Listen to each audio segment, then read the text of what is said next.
Bonjour chers internautes, merci d'avoir répondu à ce Facebook Live que nous organisons et que nous consacrons à la sensibilisation sur le coronavirus 2019. Comme nous l'annoncions depuis hier, nous allons recevoir un spécialiste de la santé qui va nous sensibiliser sur les mesures de précaution et éventuellement nous parler de la situation quant à ce qui concerne le traitement lié au coronavirus en Afrique. Aujourd'hui, le Centre africain de contrôle et de prévention des maladies a annoncé un chiffre d'infection à 3 millions, plus de 3 millions 200 000, sinon exactement 3 millions 243 personnes qui sont infectées au coronavirus 2019 et avec 83 décès. C'est dire que la situation est particulièrement préoccupante et que chacun doit faire sa part.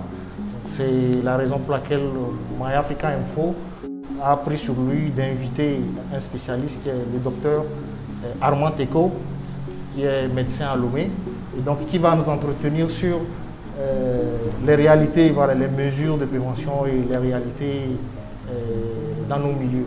Alors je ne vais pas monopoliser la parole. Bonjour Michel Armand. Bonjour. Est-ce qu'on peut vous connaître?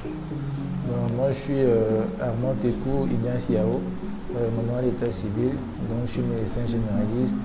J'exerce au cabinet Moral, comme vous l'avez dit, et puis j'interviens quelques rares fois au CMC La Confiance. On va aller sur le vif du sujet. La situation est de plus en plus préoccupante en Afrique. En décembre, déjà, les pays africains observaient le malheur de loin. Et voilà, maintenant, le mal est là chez nous. Est-ce qu'on devrait céder à la panique? Bon, actuellement, la maladie est dans nos rangs. On ne peut pas contester. Mais ce n'est pas le moment encore de céder à la panique. Il faut prendre des mesures pour que le problème ne s'aggrave pas.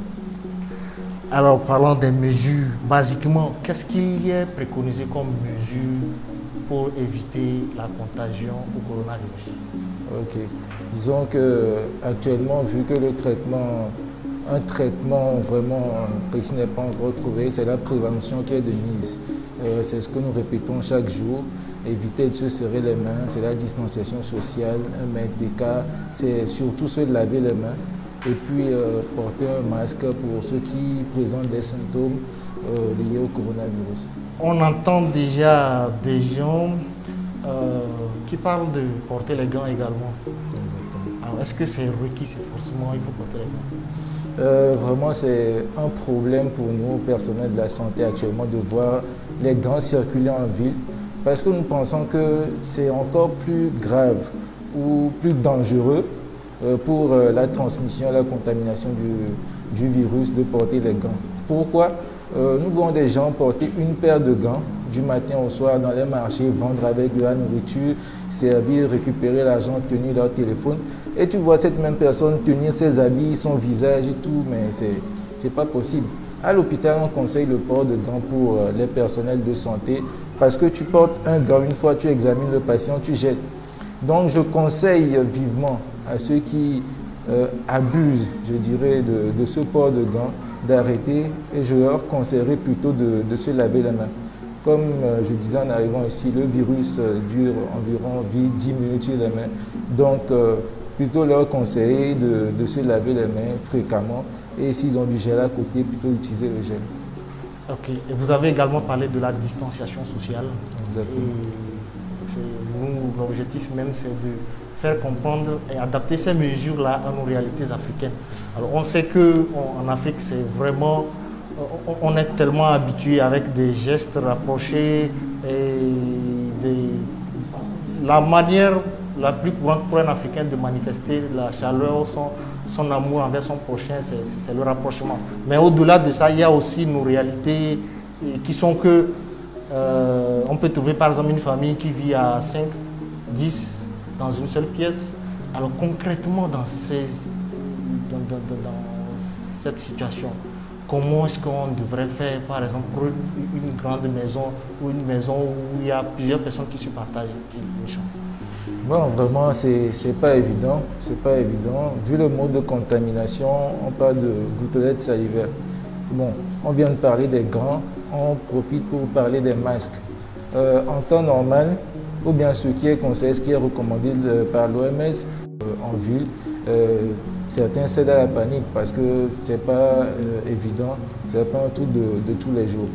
Du coup, pour ces gens qui sont confinés ou qui vivent en nombre important dans une surface réduite, nous conseillerons quand même de laver les mains parce que c'est le plus important, c'est notre plus grosse arme actuellement, la meilleure. Maintenant, il n'y a pas moyen d'améliorer leurs conditions, on ne va pas leur refuser, mais dès qu'ils présentent des symptômes, un peu le 111 et puis surveiller les autres. Alors, revenons un peu sur le port de masque. Est-ce que c'est dit qu'on peut prendre le virus dans l'air quand on circule en ville et tout ça? Non, le virus ne se promène pas dans l'air. Heureusement pour nous, sinon ça devait être plus grave que ce qu'il en est. Dieu merci, pour le moment, au Togo, on n'a pas encore de cas graves qui nécessitent par exemple de tout. Donc on va continuer avec les mesures. Donc le virus ne se déplace pas dans l'air, l'air n'est pas un véhicule, mais c'est l'homme qui se déplace avec le virus. Parlons maintenant des traitements. Est-ce que actuellement la prise en charge, comment ça se passe? Prenons le cas du Togo où nous sommes, parce qu'on peut un peu emmener ça à l'échelle continentale. Comment est-ce que ça se passe avec le traitement des patients? Ok. Bon, je commence par dire que la maladie ou la grippe au coronavirus, le Covid-19, ce n'est pas une maladie de je chope le virus ou bien je chope la maladie, je meurs. Disons que 80% des patients qui vont être atteints de coronavirus vont présenter une forme légère ou être carrément asymptomatiques de la maladie. Ils vont guérir spontanément, même sans traitement. Du coup, leur seul devoir, c'est peut-être de porter les masques et de faire tout pour éviter de contaminer les autres, d'où leur confinement ou bien leur mise en quarantaine au CHR Lomé Commune. Donc, en temps normal, comme je disais, 80% vont guérir spontanément. 10 à 15% vont présenter des formes un peu plus sévères de la maladie qui vont nécessiter peut-être une prise en charge. Et 5% vont présenter des cas graves qui vont mesurer de la grosse réanimation et la mise sous ECMO. C'est le respirateur automatique qu'on connecte. Du coup, en quoi consiste le traitement? Déjà, pour les formes légères, 80%, c'est juste de les garder en quarantaine, de les surveiller. Et puis le traitement des maladies virales légères, c'est surtout symptomatique. La personne a des maux de tête, on lui donne des médicaments pour ses maux de tête. Elle a la fièvre, on lui donne des médicaments pour la fièvre, etc. C'est juste un traitement symptomatique, il n'y a pas grand-chose. Maintenant, pour les formes graves, qui nécessitent une assistance respiratoire, on leur donnera l'assistance qu'il faut. Au Togo, malheureusement, on n'a pas assez de moyens. Du coup, mettons l'accent sur la prévention, parce que ces appareils, on n'en a pas beaucoup.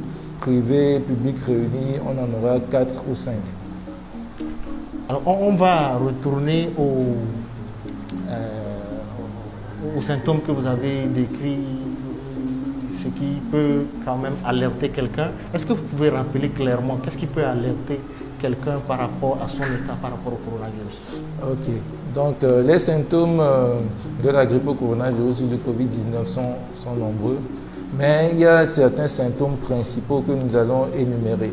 C'est par ordre de croissance, c'est la fièvre. De décroissance, c'est la fièvre qui est surtout retrouvée dans la majorité des cas. Elle est presque constante. C'est la toux, c'est les congestions nasales, c'est les courbatures, c'est les mêmes symptômes que nous retrouvons au niveau des grippes simples, non du rhume, de la grippe plutôt. Donc c'est les courbatures, c'est les maux de tête, c'est la fièvre, des fois c'est la toux. Elle est souvent sèche dans l'atteinte à la grippe au coronavirus. Ok, je rappelle que c'est l'avantage de notre Facebook Live, c'est la possibilité aux internautes de poser leurs questions et le docteur se fera le plaisir de répondre. Et je signale aussi que si Justine peut nous faire signe s'il y a des questions, parce qu'on n'a pas encore la possibilité de lire. Et revenons sur les cas d'aggravation que vous avez évoqués. Vous aviez dit par exemple qu'en général c'est 10% qui peuvent invoquer vraiment des symptômes. Et quelle catégorie de personnes on peut identifier parmi ces gens-là qui peuvent développer des cas graves? Exactement. Nous allons insister sur ce point. Tout le monde n'est pas apte à développer des cas graves. Les cas graves sont beaucoup plus liés aux personnes qui présentent déjà des baisses d'immunité, ou bien les personnes âgées, les personnes du troisième âge. Déjà, dans le monde, sur les recommandations, c'est 50-60 ans en allant actuellement, vu les études. Puis, c'est les gens qui souffrent peut-être de diabète, c'est un facteur de risque, d'hypertension, d'hypercholestérolémie, de cancer ou bien de toutes les maladies qui peuvent atteindre l'immunité. Nous n'allons pas oublier le VIH-Sida, qui est le plus gros pourvoyeur de baisse d'immunité. Alors, ça veut dire que les gens qui sont déjà exposés ou qui souffrent déjà de VIH, ces personnes-là sont aussi vulnérables, c'est ça? Exactement. Quelles sont les mesures à prendre particulièrement pour ces personnes? Les mesures sont les mêmes pour tout le monde. La prévention et la prévention. Que ce soit les femmes enceintes ou que les gens qui présentent une baisse de l'immunité, surtout les personnes âgées que nous fréquentons, pour ceux qui ont la maladie, c'est éviter de les approcher surtout. Et puis, pour ceux qui sont atteints des maladies comme le diabète, le cancer et tout, c'est les mêmes préventions que pour les personnes normales comme vous et moi. Est-ce que la manipulation ou la proximité avec les animaux nous expose davantage au coronavirus? Actuellement, c'est la forme interhumaine qui est au devant de la scène.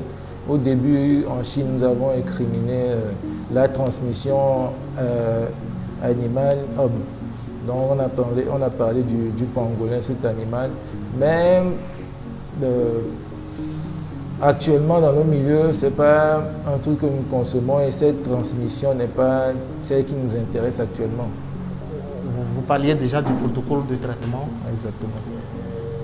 Mais il faut reconnaître aussi que le plus grand mal à combattre actuellement avec le coronavirus, c'est les fake news, les mauvaises informations et les rumeurs, ces choses-là qui se baladent, qui trompent parfois l'opinion sur certaines choses.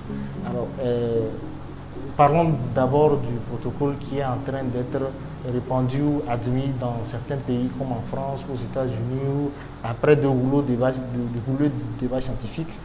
Certains s'accordent déjà sur l'usage de la chloroquine pour le traitement. Et aussi, récemment au Togo, il y a le gouvernement qui a aussi validé pour l'instant l'usage de la chloroquine pour le traitement. Et quelles observations on fait déjà dans le monde de la santé? Quelles observations vous faites par rapport à ces débats sur le traitement avec la chloroquine et aussi l'engagement de certains États en adoptant la chloroquine? Exactement, nous sommes devant le problème de la chloroquine qui est l'arme efficace conseillée que nous avons actuellement, que le professeur Raoult, le français de Marseille, nous propose. Professeur Raoult, c'est qui? C'est pas une personne X comme vous et moi dans la rue, c'est le plus grand infectiologue de France. Et dans le monde, c'est une figure respectable et respectée. Du coup, il ne s'est pas levé un beau jour pour proposer la chloroquine, qui est une molécule déjà bien connue de nous, surtout les Africains, que nous prenons dans le temps pour le traitement du paludisme, et qu'on a retiré surtout à cause des résistances qu'elle présentait par rapport au plasmodium, que plutôt le plasmodium présentait par rapport à la chloroquine. Donc, ça a quelques effets secondaires quand même sur lesquels nous viendrons. C'est chez certains. En langage terre à terre, hein, ça veut dire qu'à un moment donné, la chloroquine ne répondait pas vraiment efficacement pour le traitement du palud? Exactement. Exactement. Il y a de nouvelles molécules qui se créent au jour le jour pour le traitement du paludisme. En temps, c'est la quinine. Au début, c'était la quinine, donc les formes de chloroquine et puis de nivaquine que nous avions.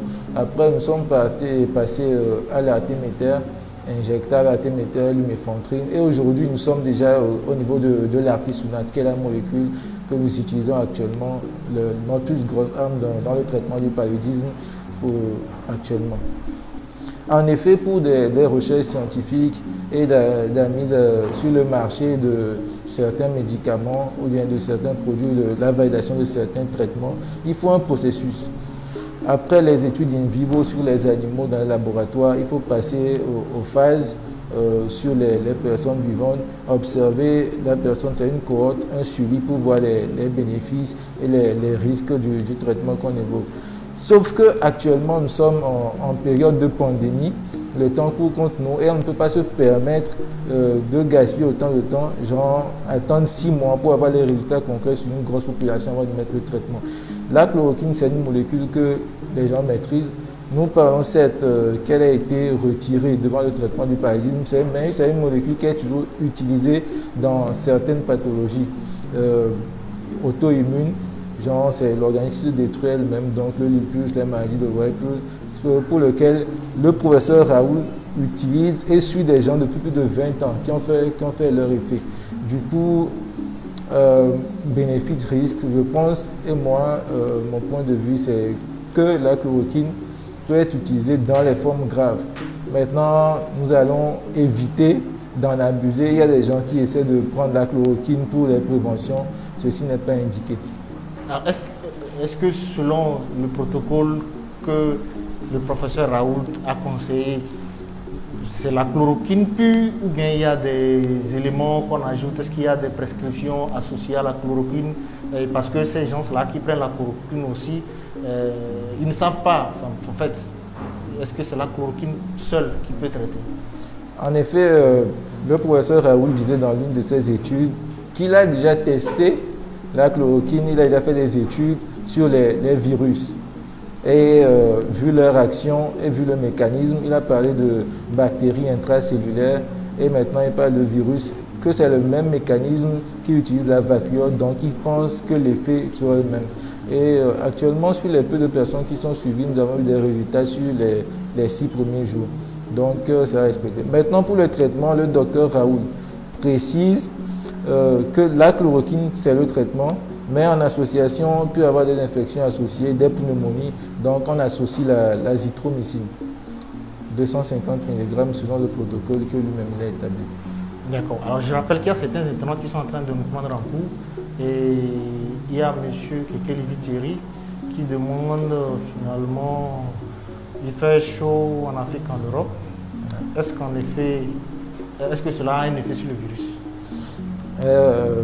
Dans les études, on dit, ou bien les études nous montrent que le virus se développe plus rapidement lorsqu'il est à une température inférieure à 26 degrés Celsius et a plus de mal à se répliquer, à se multiplier lorsque la température est supérieure à 30 degrés.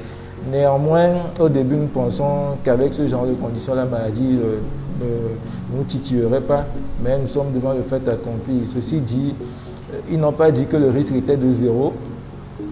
Bon, vu le nombre de cas que nous présentons ici par rapport aux cas européens et par rapport à leur sévérité, on pourrait penser que.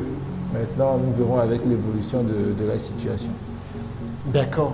Toujours pour les internautes qui nous ont pris en cours, et certains qui demandent de rappeler les mesures de prévention. Ok, les mesures de prévention, c'est surtout le lavage des mains, que je répète, ou l'utilisation du gel hydroalcoolique. C'est la distanciation sociale, les 1 mètre, c'est le port de bavette pour ceux qui présentent des symptômes. Et puis pour ceux qui sont malades, c'est appeler le 111 pour pouvoir les tester parce qu'il y a beaucoup de porteurs sains. Alors il y a aussi peut-être une auto-mise en quarantaine pour ceux qui viennent des pays à risque et tout. Exactement. Bon, vu nos moyens limités, c'est difficile de les tester à l'heure. On ne peut pas tester tout le monde parce que ça a un coût. Maintenant, pour ceux qui sont vraiment rentrés de ces pays à risque, bien sûr, il faut les mettre en quarantaine. Justement, parlons du test. Pourquoi on n'est pas en train de tester tout le monde?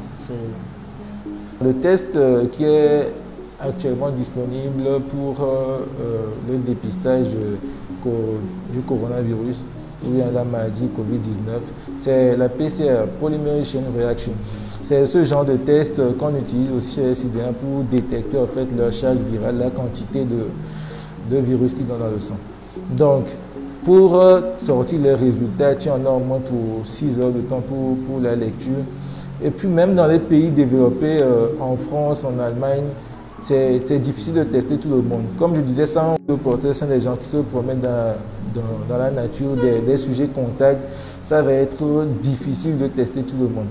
Mais le plus important est fait par l'organisme. Et pour renforcer cet organisme, ce que nous conseillons surtout, c'est la prise de vitamine C. La vitamine C permet de renforcer le système immunitaire et permet à l'organisme de se défendre contre ce genre de maladies. Alors, qu'est-ce qu'on peut mettre dans la vitamine C? Parce que, bon, ou bien on peut trouver quelque chose comme vitamine C à la pharmacie. Dans les vitamines C, il y en a plein à la pharmacie. Personnel de santé ne fait pas la pub pour les laboratoires, mais il y en a tout en lot.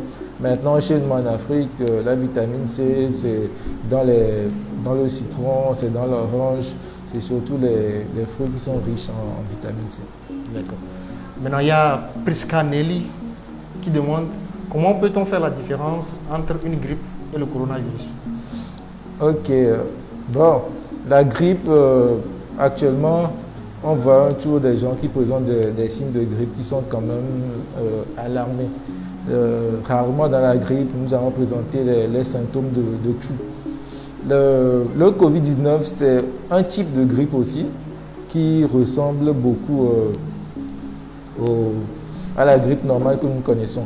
Mais dans le Covid-19, c'est la toux sèche qui est caractéristique, plutôt rare, la congestion nasale et les écoulements nasaux. Contrairement à la grippe simple où il y a l'écoulement nasal et puis la congestion nasale. Nous ne disons pas que nous ne retrouvons pas ces symptômes dans le Covid-19, mais ils sont beaucoup plus rares. Alors, donc, je vais ajouter, c'est fièvre, c'est toux sèche, et puis c'est sujet contact, genre qui revient, ou bien un sujet suspect qui revient d'un pays à risque. Nous pensons beaucoup plus Covid-19 et il est bien de tester ce patient, de le dépister pour éliminer toute cause de Covid-19 avant de conclure à une grippe. Alors, est-ce qu'on peut craindre d'aller aux symptômes, voilà, dès les manifestations, dès les premiers symptômes? Est-ce qu'on peut avoir peur d'aller se faire tester au risque d'être sain et c'est plutôt dans le centre qu'on prend voilà, la maladie? Exactement. Il y a beaucoup qui sont vraiment inquiets ou bien beaucoup qui pensent, comme vous dites, ou bien comme nous disons préalablement, que je suis infecté par le Covid-19, donc j'ai des risques de mourir, ou bien carrément c'est un cas grave. Donc ils ont peur de se faire dépister. Il ne va pas appeler le 111. Nous allons évoquer le cas de ce patient, par exemple, qui s'est présenté au CHR et puis qu'on a dépisté, qui a carrément fui. Bon, donc c'est un peu délicat. Il faut pouvoir sensibiliser la population. Les cas présents au CHR, comme le professeur Iwateba l'a bien signifié, ou bien quand vous allez sur la page du gouvernement pour le suivi des malades infectés par le Covid-19, c'est des personnes qui sont beaucoup plus en état, qui sont bien portantes, qui sont solides. Beaucoup d'eux présentent juste une congestion nasale, de rares cas qui présentent des toux. Ils sont bien, ils pourraient rentrer à la maison, mais c'est des gens qui ont compris qu'il fallait rester en quarantaine pour protéger leurs alentours depuis leurs parents ou bien leur famille. Alors on va évoluer sur les questions des internautes. Il y a Thierry Kekelivi qui demande quel est l'effet du virus sur les femmes enceintes? Bon, déjà, la grossesse, nous ne l'avons pas dit précédemment, mais c'est un des facteurs de baisse de l'immunité. En temps normal, l'organisme rejette tout ce qui lui est extérieur. Sauf chez les femmes, c'est le bébé, parce que si l'organisme devait réagir contre ce bébé, bon, c'est la mort assurée, c'est les fausses couches. Donc, c'est des populations à risque pour toutes les maladies infectieuses que nous citons souvent. Donc, on leur accorde un traitement particulier, un suivi particulier. Donc, disons que ces femmes enceintes peuvent évoluer vers des formes peut-être plus graves, d'où l'insistance sur les préventions que nous citons. Maintenant, quand on cite les populations à risque, est-ce qu'on parle déjà des personnes âgées, des personnes qui ont déjà certaines maladies en eux ou des problèmes respiratoires, cardiovasculaires? Exactement. Voilà. Et les enfants? Bon, les enfants, évidemment, selon les constatations dans le monde, représentent une partie infime de la population contaminée, 1 à 2%. Bon, pour expliquer ce phénomène, des pensées sont diversifiées. Chacun essaie d'apporter une explication et de donner son point de vue. D'autres qui parlent de vaccination contre la rougeole et tout, mais actuellement, nous n'avons pas une explication fiable sur le fait que les enfants sont rarement atteints par ce truc. Mais il y a des cas. Nous avons des cas dans le monde. 1,6% à 2% de la population infectée sont des enfants. Alors, il y a un internaute qui demande, est-ce qu'il y a un moyen pour fabriquer un gel hydroalcoolique à la maison? Parce qu'on remarque déjà la pénurie de ces produits en ville, ou si ce n'est pas rare, c'est que c'est cher, un peu partout dans nos pays. Il y a des gouvernements qui ont pris des mesures pour quand même interdire la flambée ou la spéculation sur ces prix-là. Mais est-ce que de préférence, il y a un moyen de fabriquer son gel hydroalcoolique à la maison? Bon, nous voyons des modèles de fabrication de gel hydroalcoolique qui circulent sur les réseaux et beaucoup s'en sont donnés à cette fabrication. Bon, pour le moment, nous ne détectons pas de graves problèmes. Les gens utilisent, comme on peut citer, de l'alcool, du vinaigre, un mélange comme ça que nous aurons peut-être à partager sur la page de MyAfrica Info. D'accord. Alors, il y a un internaute qui demande, alors je sens les symptômes, j'appelle le 111. Exactement. Après, qu'est-ce qui va se passer? Le 111 va débarquer chez toi, d'accord? Et ils vont t'examiner parce qu'il y a des médecins dans l'équipe du 111. On va t'examiner, on va voir en fonction des symptômes que tu décris, si ça fait vraiment penser à une atteinte au Covid-19. On va te poser des questions, peut-être sur ton itinéraire, si tu as voyagé ces temps-ci. Et puis on va te faire les prélèvements qu'il faut au cas où tes symptômes orienteraient ou bien s'orienteraient vers la maladie au Covid-19. Donc c'est un prélèvement nasal et puis un prélèvement de gorge. Et on va peut-être te demander de rester en quarantaine le temps de récupérer tes résultats. Ça veut dire que systématiquement, on ne va pas t'embarquer dans un centre? Non, on ne peut pas t'embarquer directement dans un centre parce que peut-être ne fais-tu pas la maladie, on ira te déposer là-bas avec les gens malades déjà, donc ce n'est pas possible. C'est suite aux résultats qu'on viendra te chercher. Alors, on va encore rappeler les mesures préventives. Et on parlait déjà de confinement. Est-ce que c'est inutile le confinement à l'heure actuelle?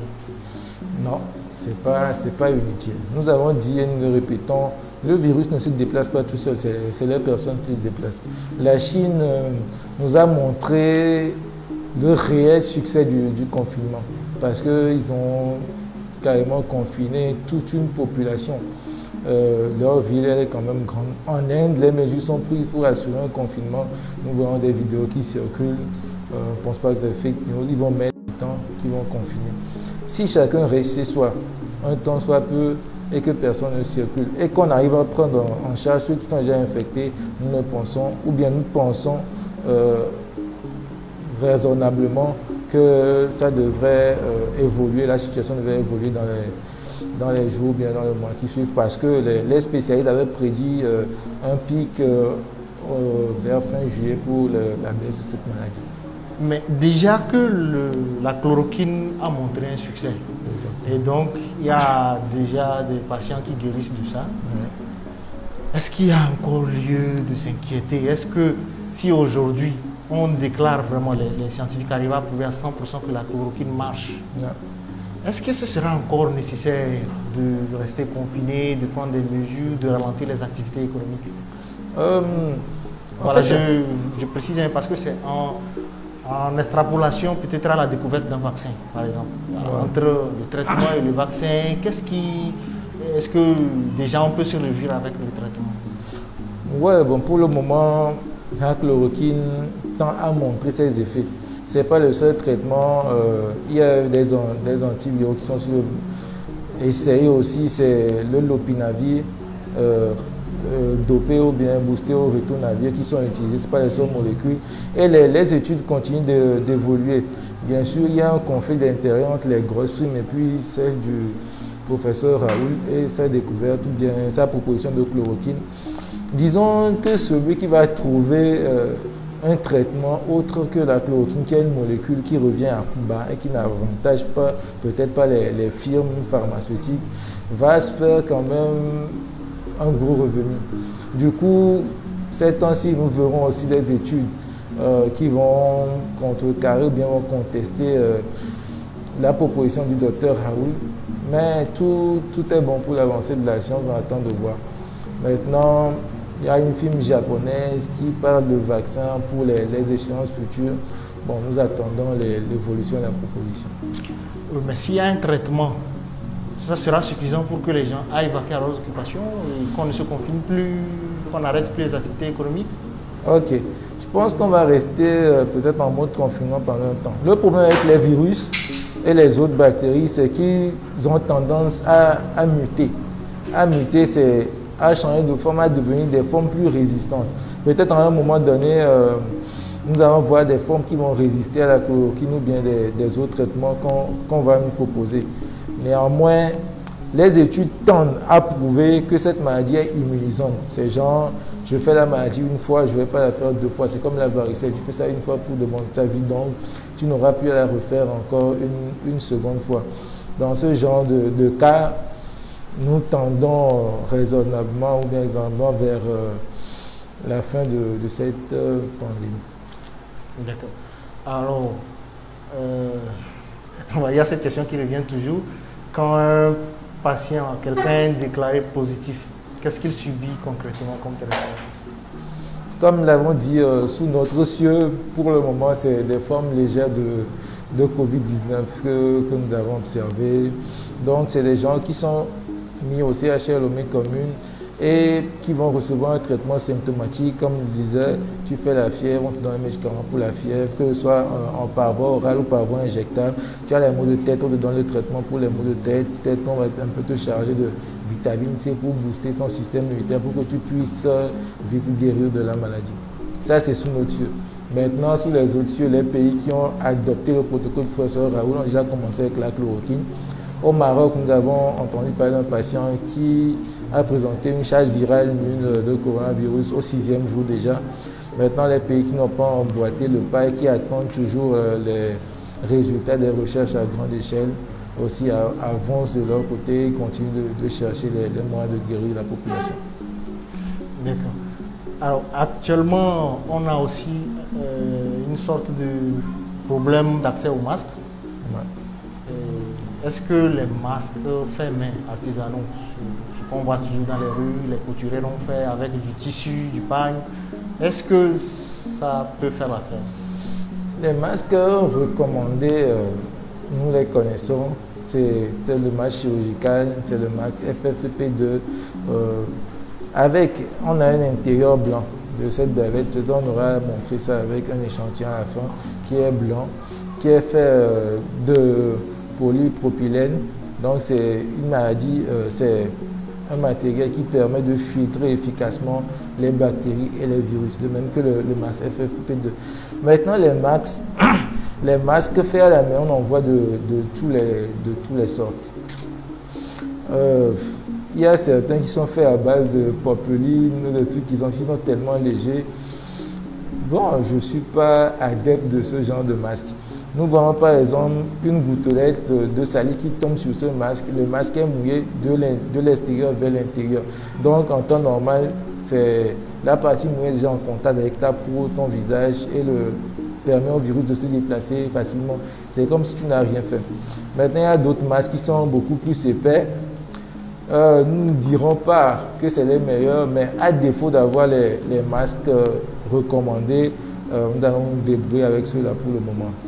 On n'assure pas, ou bien je n'assure pas l'efficacité de ces masques parce que les pagnes, beaucoup d'autres tissus sont quand même poreux, peut-être pas visibles à l'œil nu, mais ce n'est pas vraiment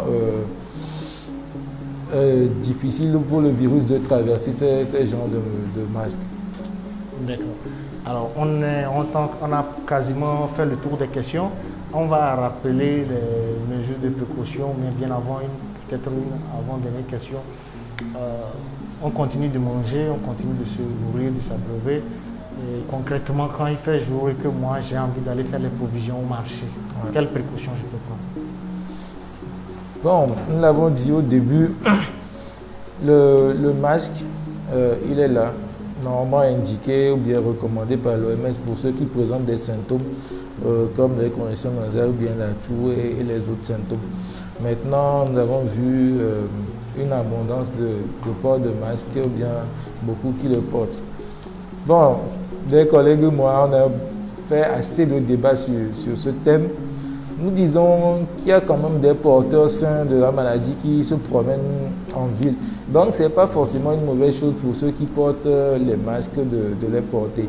Peut-être te découvriras-t-on des symptômes dans les jours qui vont arriver. Donc, le fait de porter des masques ou bien de se protéger, de tousser dans son coude sont des mesures quand même assez efficaces. Mais vous lavez les mains, vous allez au marché, vous tenez les choses, évitez de toucher les autres parties du corps que vous avez. Si possible, si à disposition vous avez de l'eau pour vous laver, lavez-vous les mains. Si c'est le gel que vous avez, les gels fabriqués ou bien les gels faits maison ou les gels du marché en pharmacie, vous l'utilisez assez fréquemment pour vous protéger. Est-ce qu'on peut, en rentrant, traîner le virus avec les pieds? Avec les pieds, bon, à moins que quelqu'un ait toussé ou bien éternué, que les gouttelettes soient déposées sur votre pied. Maintenant, le problème, c'est par rapport aux mains surtout qu'il y a problème. Pourquoi par rapport aux mains? Parce que nous envoyons rapidement la main vers le visage et nous savons que les voies de contamination ou bien de pénétration du virus dans l'organisme, c'est les yeux, c'est le nez, c'est la bouche. Quand nous conseillons de tousser, par exemple, dans le pli du coude, ou bien d'éviter ou de bien se protéger, c'est aussi par rapport à ça. Nous n'envoyons pas rapidement ces parties au visage ou bien c'est surtout la main notre problème. Donc, tâchons de bien nous laver les mains et de nous laver correctement comme quelqu'un le dit si bien. Oui, mais sauf que nos vêtements peuvent être vecteurs aussi, c'est ça? Exactement. Alors, il y a Chouchou, le mancunien d'origine, qui demande: le virus passe vraiment par les yeux? Oui, exactement. Le virus passe par les yeux. Pourquoi le virus passe par les yeux? C'est une question d'anatomie. Le nez, les oreilles, la bouche, il y a un canal en fait qui les relie. De même, les yeux sont reliés au nez, donc et indirectement aux voies respiratoires par les sécrétions lacrymales passent par un conduit qui est relié au nez. Du coup, tu vas avoir des enfants qui pleurent, surtout les enfants. Quand ils commencent pas à pleurer, tu vas avoir peut-être le nez qui coule ou bien un truc comme ça. C'est des mécanismes de ce genre, c'est vraiment relié. Alors, est-ce qu'il y a toujours Thierry qui demande, on lit sur Internet qu'il ne faut pas faire baisser la fièvre parce que cela empêche le système immunitaire de s'enclencher efficacement? Ok.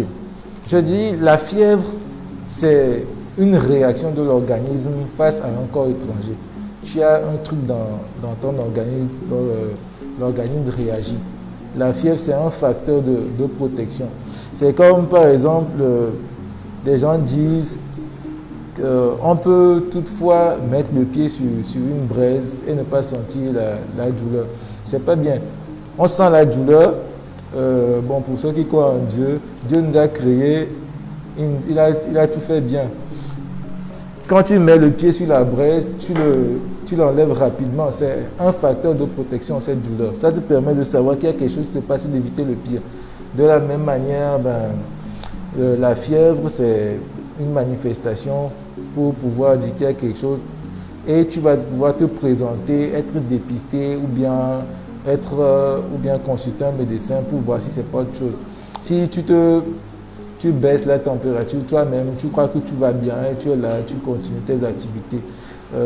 Mais ça ne te permet pas de surveiller l'évolution. Le virus est peut-être dans ton organisme en train de se multiplier, mais comme tu ne fais plus de fièvre, tu es là, tu attends. Donc c'est vraiment conseillé d'éviter. Donc en fait, la fièvre nous permet quand même de surveiller notre état, quoi.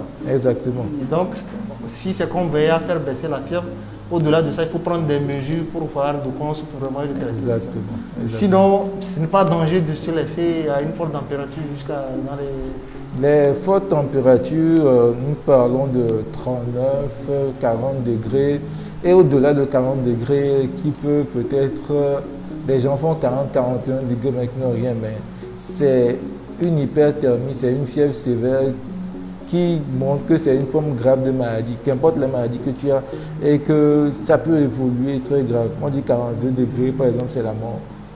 Tu tends vers la mort si on ne fait rien pour toi. Donc il faut toujours surveiller et puis prendre des mesures. Il ne faut pas juste baisser.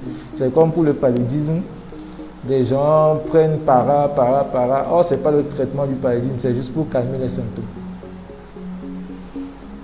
Alors, il y a une question. Je vois des gens porter des masques chirurgicaux de devant comme de derrière. Est-ce normal? Alors, est-ce que vous voyez un peu dans la question? Oui, je vois. En fait, ce masque que nous portons, le masque chirurgical, nous avons parlé de la partie blanche qui est à l'intérieur. C'est celle-là qui filtre vraiment les particules, virus et puis bactéries émises par son porteur. Donc, la face blanche nous permet en fait de ne pas contaminer les autres. Maintenant la face bleue, les gens la portent de l'intérieur pour que la face blanche plutôt soit à l'extérieur. Du coup, lorsqu'ils reçoivent le truc, pour que le truc puisse être filtré et qu'ils ne reçoivent pas. Donc, nous tendons à penser, ou bien le sujet, les débats entre collègues disent, les gens conseillent quand tu es porteur, de porter la face blanche en interne, et quand tu veux te protéger de l'extérieur, c'est de porter la face bleue à l'intérieur. Maintenant, on ne sait plus qui est porteur, bien qui n'est pas porteur. Du coup, c'est un gros débat.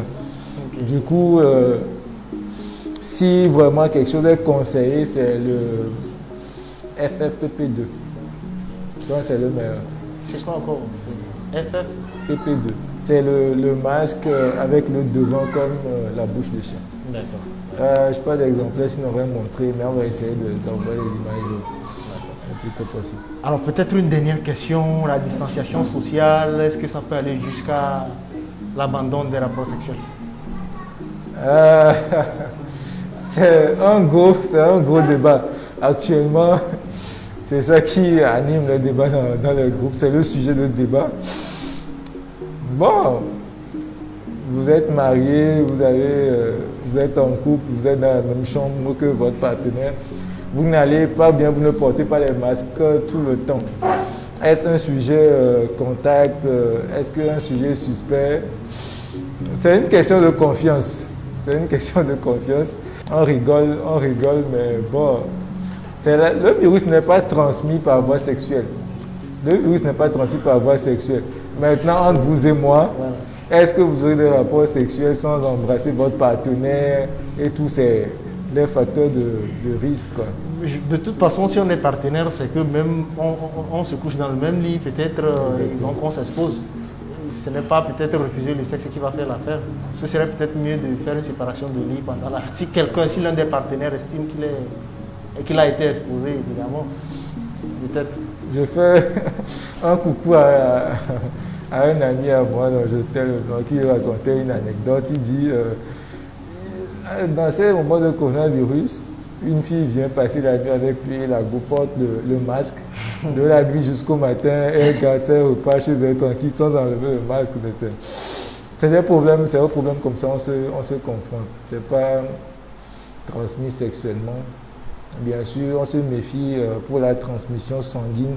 Les donneurs de sang actuellement, par exemple en Chine, lorsque ça a explosé, on choisissait les donneurs parce qu'il y avait des zones à risque, des zones, donc il fallait être sûr de ce qu'on fait. D'accord. Alors, je pense qu'on a fait le tour. Un dernier appel des mesures de précaution. Ok. Nous ne cesserons jamais de le dire et de le clamer fort. Le lavage et le lavage des mains. Encore. À l'eau et au savon. Vous allez voir dans beaucoup d'hôpitaux ou bien de centres maintenant, pharmacie et tout. Dès que tu arrives, on te sert du gel hydroalcoolique, on te met un seau avec le savon, tu ne te laves pas les mains, tu ne rentres pas. Merci à ces gens qui pensent vraiment faire évoluer la situation. Portez le masque pour ceux qui présentent des symptômes, exactement. Tousser dans son pli du coude. Et puis, la distanciation sociale. Pour le moment, nous ne sommes pas confinés au Togo, les cas ne sont pas trucs, mais il y a possibilité toujours d'évoluer et d'aller dans cette direction. Il fut un jour, l'Italie était à 18 cas comme nous, mais on a vu ce que c'est devenu. Je crois que beaucoup de scientifiques pensent que l'Italie présente une forme du virus qui a muté, qui a peut-être évolué, d'où la gravité. D'accord. Éviter de se serrer les mains. Ah, on voit encore les gens faire les high big up et tout. Non, les gens sous-estiment ou banalisent la maladie. Il y a des gens qui te demandent qu'il n'y a rien au Togo, hein, que toi tu crois. Est-ce que vous avez l'appareil même pour dépister cette maladie? Mais c'est grave, c'est grave. Ils ne savent pas où ils vont, c'est un gros problème. Alors merci docteur. Il y a Senam Kevi qui dit on doit quand même éviter de traîner avec des partenaires d'une nuit, n'est-ce pas? Coucou Senam, fidélité plus. Alors, merci vraiment, docteur, d'avoir répondu à nos questions. C'est un plaisir. Nous avons fait le tour, mais nous estimons peut-être que les internautes peuvent avoir des questions par après. Donc, nous allons nous charger. Pour ceux qui ont des questions, ils peuvent les balancer sur notre page Facebook, MyAfrica Info Français. Nous allons nous charger de les transmettre au docteur et après, d'une manière ou d'une autre, nous allons vous ventiler les réponses. Merci d'avoir été avec nous. Et surtout, n'oubliez pas de prendre soin de vous, de veiller scrupuleusement au respect des mesures de précaution. Ainsi, vous vous protégerez et puis vous protégerez vos proches. Alors, nous espérons vous retrouver pour un prochain Facebook Live. Merci.